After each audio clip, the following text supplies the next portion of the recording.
hadda caaway naseexada yadu ma aha cayaabayn iyo aflagaadho iyo xumayn iyo midna naga ma aha waxaan u naseexaynaynaa maamulka federaalka oo maalin yoomi buuqu ka taagan yahay hadday barlamaan tahay iyo hadday maamulkii tahay iyo hadday cid kale tahayba waxaan ugu naseexaynaynaa Soomaaliya burbur bay gaadhay meel xun bay gaadhay kala googo bay gaadhay inay hadda la amaamado la isu keeno oo misana lagu soo dabaalo ilaahay diintiisa inay ku dhaqmaan oo ay hogaamiyintana ay dadka u naseexayaan oo cadaalad u sameeyaan oo hogaamiyaan oo wanaag kula hadlaan oo ay dadka kala gurin oo ay qoys wax saarin ay kulligood oo dhan ummaddu ay isugu mid tahay midigtoodii iyo bidixdoodii waan ugu naseexaynaynaa sida raggii hore meesha joogi jirayba ay u tageen idinkana goor dhow waa lidin waayay naftaan qaymo weyn ma laha inda ummadan waxa lagu shafaa amrigeed waa wax yar ilaa 60 ilaa 70 hadii la iska daayo ka horna geeraba jirta way waxaan ugu naseexaynaynaa dadka barlamaanka oo meesha jooga inay meeshaas hadda wax kala burburisaan Soomaaliya oo dhan googo bay noqonaysaa iyo baaba naseexa sameeya oo la talanaya madaxdiina oo idinku is hagaajiya oo hadda meesha iska taagantihiin oo idinna waxba qaban oo Ilaahay diintiisa waxba u qaban waxba noo tarimaysaan annagana idinkuna waxay isu tarimaysaan isimada iyo odayaasha iyo maamulada kale oo dhinacyada ka joogaana ninkii wax qaban karaaba ha u naseexayo intaas qoladii federaalka intaas aan ka gudbay hadii ay tahay Puntland qoliyaha kan murashaxiinta oo soddon kor u dhaafay oo nin walba doonayo isagu inuu madax noqdo oo nin walba rooba isagu inuu wax wado waxaan ugu naseexaynaynaa inay cadaalad sameeyaan oo shuruuda laga rabo ninka imaamka laga dhigayo maxay tahay shuruudiisa inuu ogaado waa inuu isfiiriyaa ma ka soo bixi kartaa qaarkood waxay leeyihiin dad bay isoo bigaraynayaan ama nooc kale doonayaan ama jaga yar ay doonayaan waxaan leenahay meesha aad ku ordaysid sida culimadii iga horeysay kulligeed ay yiraahdeen amaanada meesha aad u ordaysid waa amaana aad u culus qofka laga dhigayo imaamka marka koowaad waa inuu islaam yahay waa inuu salaada tukanaya waa inuu islaamnimada xoojinaya waa inuu diinta nooleynaya waa inuu islaam yahay nin aan islaam ahayn iska daroogaysta oo wuxuu rabo sameeynaya inuu intuu soo rarsaraco isagoo ba haduu is hagaajin waayo hadee muxuu hagaajinaya ummad kale ma dhisaayo salaadii buu ka tagay oo iska daroogayste oo iska jaadcune oo iska fidmoole ninkaasi nin qaban kara xilka ma aha waa inuu nin yahay haween dumar ah waxba ma hagaajin karto nabigeena sallallahu alayhi wasallam qolada Kisra markuu dhintay gabar meeshii loo dhiibay lan yufliha qawmun wallu amrahu imra'atun bi nabiga sallallahu alayhi wasallam qolo ma liibaanayso inta arin loo dhiibo wiilal buu dhalay wiilashana way isku kaceen oo way isjareen gabar baa hadhay gabadhi baa loo dhiibay qoladaasi ma liibaanayso waxa laga rabaa qofkaasi inuu yahay nin qaangaar ah mas'uul noqon kara waxa laga doonayaa inuu aqli leeyahay ku filan ee hadba mid meel u ka haysanayso adba koox ka haysanayso si laga yeelayo maaha waa inuu aqliga kaamil yahay waa inuu caadil yahay cadaalad waa inuu sameyn karaa oo ummad ku kala saari karo baa laga doonayaa waxa laga doonayaa inuu xukunka gaari karo shariicada islaamka oo qofkaasi xukun soo saari karo oo mujtahid yahay oo xukun gaari kara waa inuu xubnihiisu nabad galeen hadduu indhaha ka liito ama dhigaha ka liito ama xawaasta iyo dareemaha uu ka liito ninkaasi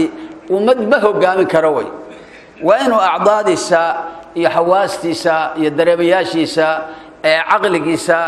waa inay yihiin nin ay nabad galeen waa inuu khibro leeyahay khibro oo aqoon khibro ah oo wax ku hogaamin karo waa inuu leeyahay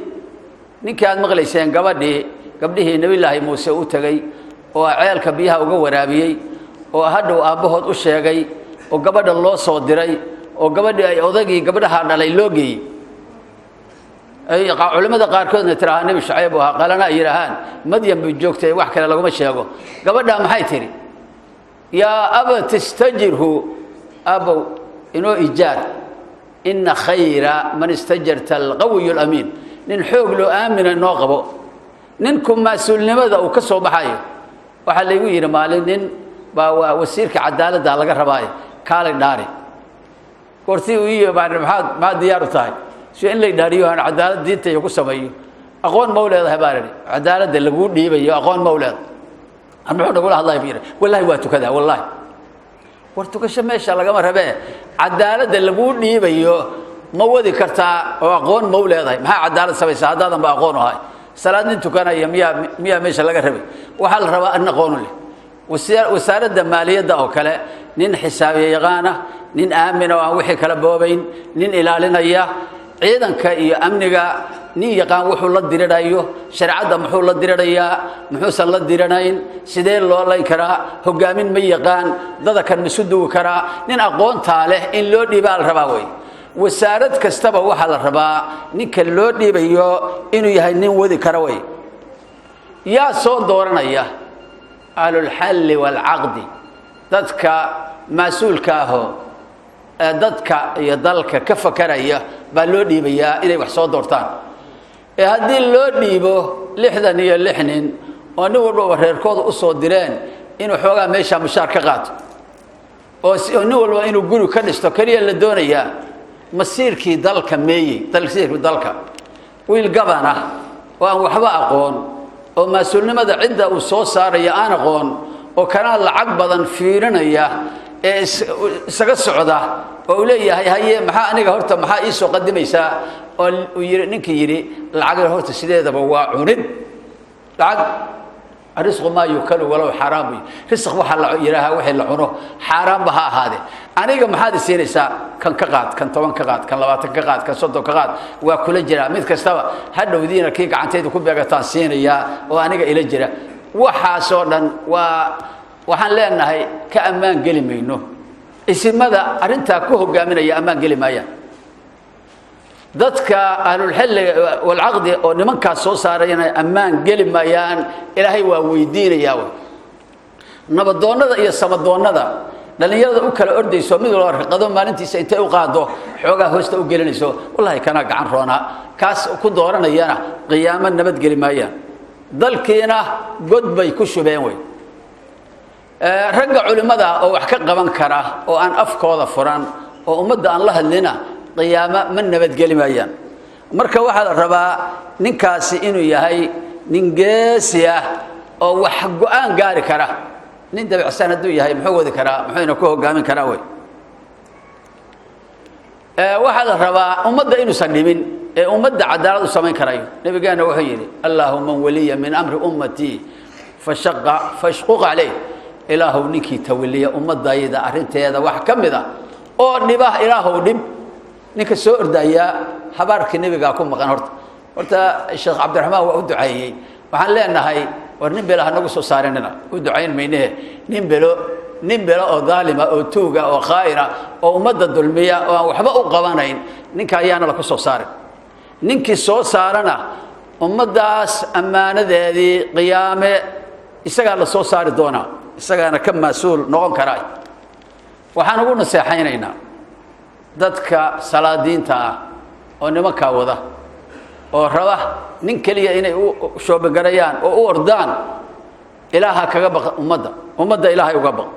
hebel baa aniga ay jecel oo aan soo saaraya waxaan leenahay rag culimo ay haday jiraan rag culimo oo jira oo dhici karta magac culimo iyagoo haysta inay dad la jecel yihiin oo cid wataan waxaan leenahay nimankaas af iyo adinba waxaad ka gaarsiin kartaan nasiixa ummadda u nasiixay waxaan leeyahay hal nina haysbarbar taaginina oo ha oranina kanaan rabnaa waxaan leenahay nimanka baarlamaanka oo nimanka nagu wada ilaahay ka cabsada hadda dulmi nagu mudaan oo cid xun noo soo qaadaan oo aad idinka dan kaliya ka moodaysaan ilaahay naga keen qabtaan leena waxaan leenahay